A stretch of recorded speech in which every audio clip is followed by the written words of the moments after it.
इस कार्यक्रम के पुण्यार्जक हैं सकल दिगंबर जैन समाज, तिनसुकिया, असम। आशीर्वन कुलबद्ध स्वामी महाराज भूतार्थ अबूधार्थ दशाओं का व्याख्यान कर रहे हैं, तो वहीं आचार्य विश्व सार जी महाराज उस पर अपनी देशना को दे रहे हैं। तटस्थ दशा ही पूर्ण सत्य दशा। आचार्य भगवान यहाँ पर कह रहे हैं कि जब तक व्यक्ति मध्यस्थ नहीं होगा तब तक सत्य को जान नहीं सकेगा। भय, आशा, स्नेह, लोभाश्य, किसी का भय होगा, कोई आशा होगी, कोई स्नेह होगा या कोई लोभ होगा, आप सत्य नहीं बोल पाओगे। जब जब व्यक्ति को किसी का भय सताता है वो सत्य नहीं बोल सकता। जब जब व्यक्ति को किसी से कोई इच्छा, आशाएं रहती हैं, व्यक्ति जानता है गलत है तब भी उसको गलत नहीं बोल पाया, क्योंकि उसको उससे अपनी इच्छा पूरी करवानी ना। उससे अपेक्षा है, आशा है, यदि मैं इसकी सत्य बात बता दूंगा तो ये मेरी आशा को पूरा नहीं करेगा, इच्छा को पूरा नहीं करेगा। आशाओं में सत्य नहीं बोल पाया जाता। इसने प्रेम होता है, जब व्यक्ति को किसी से प्रेम होता है, सत्य जानते हुए भी वह सत्य को छुपा लेता है। कई उदाहरण हमने ऐसे देखे, आगम में पढ़े हैं। व्यक्ति सत्य जानता है लेकिन सत्य नहीं बोल रहा है। सत्य जानता है, बसु झूठ सेती नरक पहुंचा, स्वर्ग में नारद गया। राजा बसु, जिसकी की प्रसिद्धि जगत में प्रसिद्ध थी, ये सत्यवादी है, यह सत्य नहीं बोलता। उसे एक देवी सिंहासन प्राप्त हुआ था, स्फटिक मणि का सिंहासन प्राप्त हुआ था। उसने उस स्फटिक मणि के सिंहासन बैठकर अपनी प्रसिद्धि कर ली थी कि मैं आसमान में बैठा हूं, उसका कारण मैं सत्य बोलता हूं। मैं सत्य बोलता हूं, इसलिए मेरा सिंहासन आसमान में है। स्फटिक मणि का सिंहासन दूर से दिखाई नहीं देता था, ऐसा लगता था जैसे आसमान में, अधर में, हवा में राजा बसु बैठा हुआ है। क्षीर कदम नाम के एक गुरु, जिनके आश्रम में नारद, बसु और पर्वत, ये तीन शिष्य अध्ययन कर रहे हैं। नारद, बसु और पर्वत, ये तीन शिष्य अध्ययन कर रहे हैं। क्षीर कदम अपने शिष्यों को शिक्षाएं दे रहे हैं। तभी आकाश मार्ग से दो रिद्धिधारी महाराज निकलते हैं। उनमें से एक महाराज दूसरे महाराज से पूछते हैं, ये जो जीव यहां अध्ययन कर रहे हैं, इनकी आगे भविष्य में गति क्या होगी? तो अवधि ज्ञानी महाराज, रिद्धिधारी महाराज दूसरे महाराज से कहते हैं, इनमें से दो स्वर्ग जाएं, दो नरक जाएंगे। दो स्वर्ग जाएंगे और दो नरक जाएंगे। एक बात क्षीर कदम के कानों में पहुंच गई।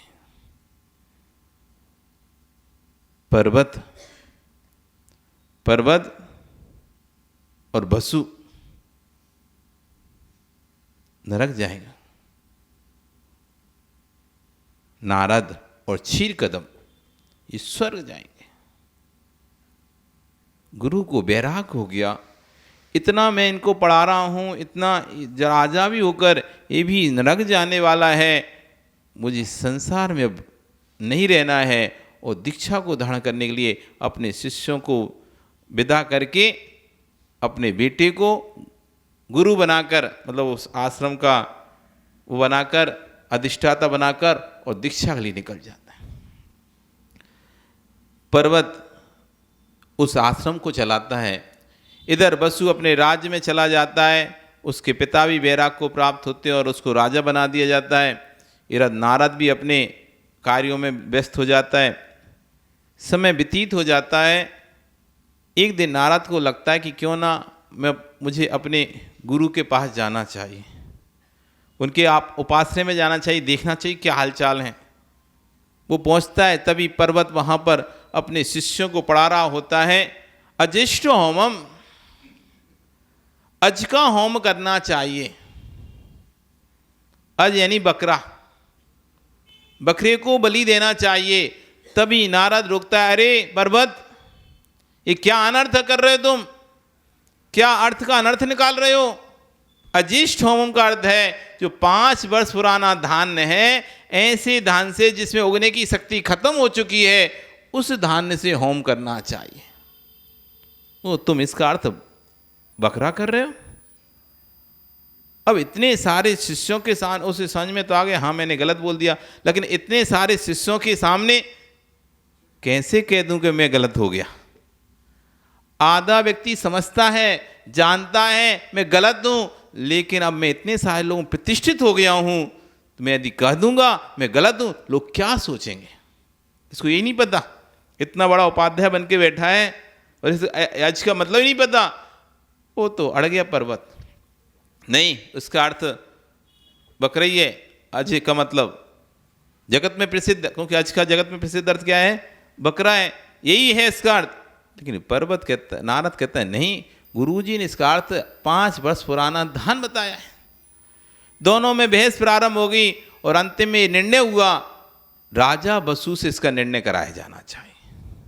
क्योंकि हम तीनों एक साथ पढ़ते थे, तो राजा बसु से इसका निर्णय कराएंगे क्या सही अर्थ है, और जो गलत निकलेगा उसकी जिब्या काट दी जाएगी, इसे पुनः वे झूठ ना बोल पाए। शर्त दोनों में लग गई। इधर माँ अंदर से सब सुन रही थी, और वो कैसे कहे कि बेटा तू गलत है, नारद सही है। अपने बेटी की उसको भी जब पढ़ाता था उसका पति, तो वो भी सुनती रहती थी। आज का अर्थ तो 5 वर्ष पुराना धानी था, लेकिन राग में आकर अब वो बेटे का समर्थन करती रही, कुछ नहीं बोली। पर अब जब उसे पता चला कि इन्हों की आपस में शर्त लग चुकी है, जो गलत होगा उसकी जीभ काट दी जाएगी, और राजा बसु तो झूठ क्यों बोलेगा, उसने भी आज का अर्थ 5 वर्ष पुराना ध्यान रख रखा है, इसलिए वो तो वही उत्तर देगा, मेरा बेटा पति तो चला गया, अब बेटा भी चला जाएगा। माँ इस शोक में डूब गई, कैसे मैं अपने बेटे को बचाऊं। उसको युक्ति सोची, क्या करूं, मैं राजा बसु से मिलती हूं जाके। और सायकाल के समय में ही वे राजा बसु के महल में पहुंचती है, राजा बसु के पास जाती है। राजा बसु जब उसको आते देखता है, गुरु माँ आप यहाँ क्यों आई, आप मुझे बुला लिए थे, मैं वहां पर आ जाता, ऐसा अचानक क्या कार्य पड़ गया। तो उसने कहा, तुम यदि मुझे अपनी गुरु माँ मानते हो तो मुझे एक वचन दो, मैं जो कहूंगी वो तुम करोगे। आप बोलिए तो आपको क्या चाहिए, आप जो कहोगे हम दे देंगे, नहीं पहले वचन दो। उसने वचन दिया, ठीक है आप बोलो, आप जो चाहिए मैं दूंगा। उसका, आप मुझे कुछ नहीं चाहिए, मुझे मेरे बेटे के प्राणों की भीख चाहिए। आप मेरे बेटे के प्राण आपके हाथ में हैं। पूरी घटनाक्रम सुनाता है, आपको पर्वत का समर्थन करना है, तभी मेरे बेटे के प्राण बच पाएंगे, नहीं तो वो तो चले जाएंगे। अब बसु असमंजस में सत्य का साथ दे या गुरु माँ का साथ दे। अब राग उन्होंने पढ़ाया लिखाया, जब मैं पढ़ता था उस आश्रम में रहता था, तो भोजन पानी सब मेरी व्यवस्था देखती थी। ये राग उमड़ आया जब अगले दिन जब सभा में पर्वत और नारद दोनों पहुंचे, पर बात रखी गई, तब राजा बसु से कहा नारद ने कि आप भी हमारे गुरु जब पढ़ाते थे आप भी वहीं रहते थे, आप ही बताइए, आज का 5 वर्ष पुराना धान होता है, बकरा नहीं होता, पर्वत जो कह रहा है वो गलत है, आप बताइए। तब राजा बसु राग में आकर सत्य नहीं बोलता है और यही बोल देता है, जो पर्वत कह रहा है वही सत्य है। एक बार पूछा, नहीं राजन अनर्थ ना करें, अनर्थ हो जाएगा, जगत में हिंसा का प्रचार हो जाएगा। तब भी राजा ने कहा, अब जब राग में भर होता है व्यक्ति जान रहा है सत्य क्या है, लेकिन तब भी वो असत्य का ही समर्थन करता है। बार बार पूछने पर भी राजा ने जब यही कहा, पर्वत सब कही कह रहा है, तभी असत्य के प्रभाव से उसका जो स्फटिक का सिंहासन था टूट टूट कर चकना चूर हो गया और वहां से गिरकर मरा और सीधा नरक में चला गया। तब लोगों को पता चला कि राजा वसु असत्य बोल रहा था, पर्वत भी असत्य बोल रहा है, नारद सत्य बोल रहा है। तो आचार्य कह रहे हैं जब तक तटस्थ अवस्था नहीं आएगी तब तक पूर्ण सत्य की अवस्था व्यक्ति नहीं जान सकता। जब तक व्यक्ति माध्यस्थ नहीं होगा, किसी से भय है, किसी से डर है, किसी वस्तु की इच्छा है, चाय है, राग है, लोभ है, व्यक्ति सत्य नहीं बोल सकता। हमें तुमसे कुछ चाहिए नहीं है, राजा की सेवा कौन करे? राजा की सेवा कौन करता है? का सेवते निपति, कौन राजा की सेवा करता है? जिसे राजा से कुछ चाहिए होता है वो राजा की सेवा करे, और जिसे राजा से कुछ नहीं चाहिए वो क्यों राजा की सेवा करे? जब व्यक्ति अपने में सशक्त होता है, किसी आशा नहीं रहती किसी की, तो सत्य अच्छे से बोल पाता है। और जहां वह किसी भी भय से, आशा, इसने लोभ से ग्रसित हो जाता है तो ना सत्य बोल पाता है और ना सत्य समझ पाता है। बेटे के व्यक्ति को बेटे का इतना राग होता है, इतना राग होता है, उसकी गलतियों से दिखती नहीं है। लोग आकर समझाते हैं, भैया तुम्हारा बेटा गलती कर रहा है, कोई नहीं कर रहा, हमारा बेटा गलती, तुम्हारे बेटे नहीं करे, तुम और हमारे बेटे बदनाम कर रहे हो। उल्टा उसको ही डांट दे देगा। यदि किसी ने किसी के बेटे को सिगरेट पीते देख लिया, गुटखा खाते देख लिया, और वो आकर यदि उसको, उसके पिता को या माता को बोलता है, अपने बेटे से इतना राग है उसे, नहीं हमारा बेटा नहीं कर सकता ऐसा, मानने ही तैयार नहीं होगा। तुमने कुछ किसी और को देख लिया होगा, किसी और, तुम्हारे बेटे को बदनाम मत करना, तुम्हारे बेटे को बदनाम करना चाहते हो, सत्य नहीं स्वीकार करना चाह रहा, इतना राग है। और वही जब धीरे धीरे धीरे धीरे जब बड़ा हो जाता है रूप, तब फिर सबके सामने जब आता है, तब उसको समझ में आता है कि सामने वाले ने उस समय कहा था सत्य था, लेकिन बेटे का इतना गहरा राग था, परिवार कितना गहरा राग था कि हम उस सत्य को स्वीकार नहीं कर पाए उस समय। आज हमारी वक्तांबर की क्लास चल रही थी, क्लास नहीं हुई लेकिन चर्चा बहुत अच्छी हुई।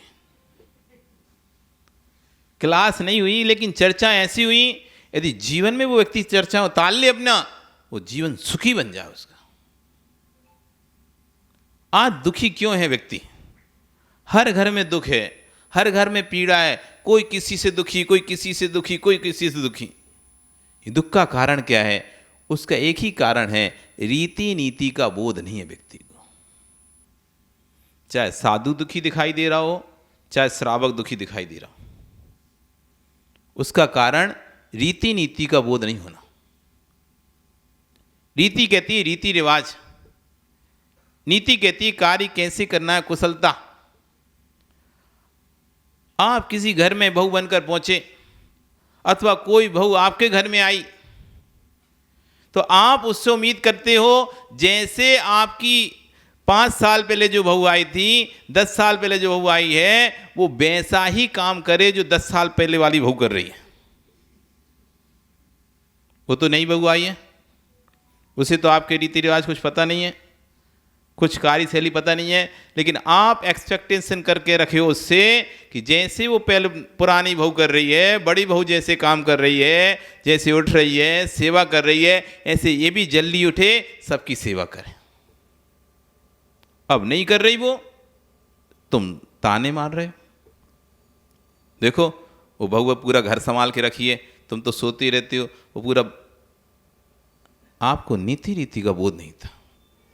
कुछ दिनों बाद अब आपकी आपस में बन नहीं रही है, लड़ाई झगड़ा हो रहा है।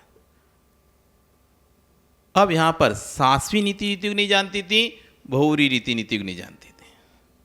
ऐसी समाज में कई आप पहले से हैं या बाद में आए हैं, तो आपको समाज की रीति नीति को जानना चाहिए। क्या है यहाँ, क्या रीति रिवाज है, क्या रीति रिवाज है।